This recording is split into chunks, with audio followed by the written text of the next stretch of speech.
Hello, everyone. I just wanted to check in and say that I'm doing pretty well. Just been just chilling, staying happy and healthy. I hope everyone else has been doing the same. Um, what have I been doing lately? I've just been, going to school, doing like ensemble rehearsals, been doing lots of homework, also lots of practicing, which is good. And then in my free time I've just been chilling, hanging out. So it's been pretty nice.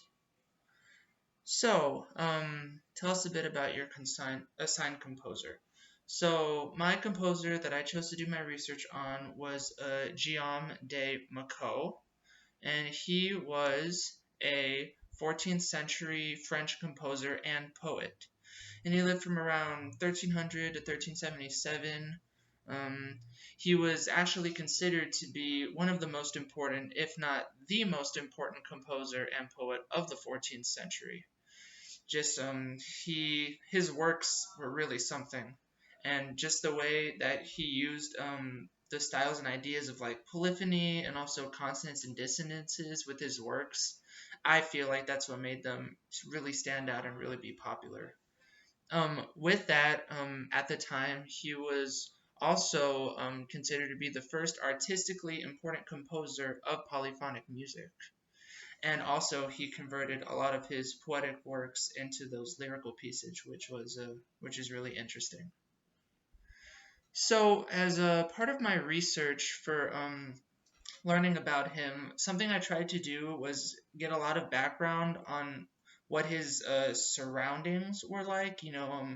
The way he was growing up in 14th century Paris, and also like how like the church and the Catholic Church was being a big influence on Paris. So I learned that at the time Paris, was considered to be the biggest city in Europe. Um, and during that time, like I mentioned, the Catholic Church, it apparently held a lot of the power, and it really heavily influenced the citizens of Paris and their ways of living. And then in the church, the biggest form of worship was Mass, and almost everyone who lived in Paris went to the church and performed this worship service. Really to pay homage to the Holy Trinity and to show your faithfulness and loyalty. Um, Something else I learned, which was interesting about the mass setting, I'm pretty sure it still holds up today. There was a dress code, that you would abide by and wear when you would go to church services. Um, of course, it had gotten more lenient throughout time, but back in the medieval ages, that dress code was really, really like emphasized and required. An interesting fact that I learned, mainly particular to for women and what they had to wear during the services, um, apparently they would have to wear some sort of head covering as part of their formal wear. And of course, like you think about it, you're like, why do they need a head covering from for way back then? Like that's weird. But I did some research, and it said in remarks to Saint Paul, he believed that like women's hair was part of a way of talking about like their beauty as a human. And I guess women in particular, they carry all these attributes about being like humanly beautiful, and how in a church we can't have those qualities distracting everyone. And so for the meantime they have to cover it up and only focus on God and the Holy Trinity. So that was just something I found was really, really interesting. Um, the piece that I chose to listen to, do some research on, was Macault's Messe de Notre Dame, and it was his first movement, the Kyrie. So let me pull it up. And so a little bit about that piece. It's for four voices. The rhythm, it's in a triple meter. It's a pretty average slow tempo. All the voices move together at the same speed. Um, all the melodic lines move in a really smooth and legato manner, and I believe if you look through each voice, there are pieces of that melodies. It's not just hung up on one voice, which I think is really cool. Um, like Mako's works, he really liked his use of dissonance and consonance, and as you're listening to the curate, you can really hear that sort of like balance and also uneasiness when you're listening. And sometimes when it's just set on like those kinds of chords, I don't know, it's just kind of weird and also cool to listen to. Um, the texture throughout this whole piece, it's really mainly polyphonic. There's a lot of imitative structure between the voices too. It's really interesting to listen to.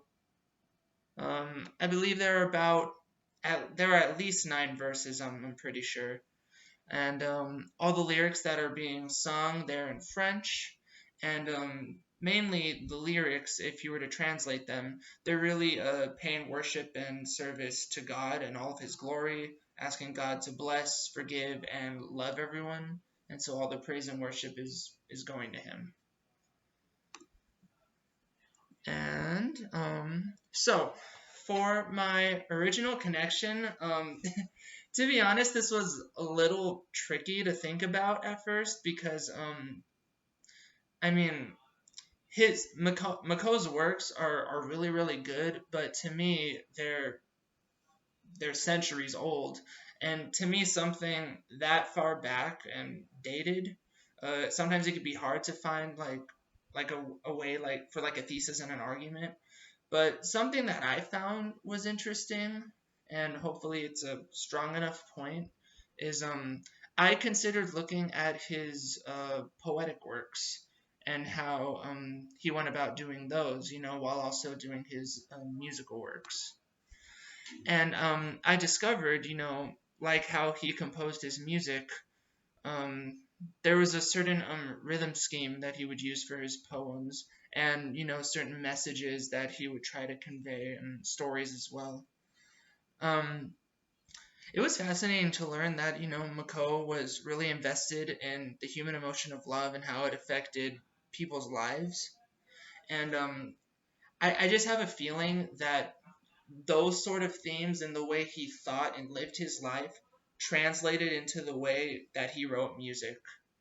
Because really to think about like dissonance and consonance, hearing that music and hearing like sometimes that bit of uneasiness, um, it kind of reminds you like what life is about and all the stuff that we go through also. So I think those poetic works really connect to his musical works in some ways or another, and showing us that life isn't just black and white. It has all these different colors and textures, and sometimes it can be super simple, but also it can be really complicated. And I think he did a great job of throwing that into all of his works that he did. And as I've grown as a musician, I've really like whenever I listen to a piece of music, I really try to visualize what the composer was going through and also what sort of inspired them to go the way that they did when writing a certain piece. And to also try to feel what they're feeling and try to, I guess, visualize like a moment in time that that music can translate to. Hopefully that makes sense, but that's really what I thought of his works, and that's how I thought I could do some sort of connection between that and his music. Let's see. But yeah, that was my research on Guillaume de Mako. Hopefully you found it really interesting, like I did, and I can't wait to hear what and see what everyone else did their research on. Thanks.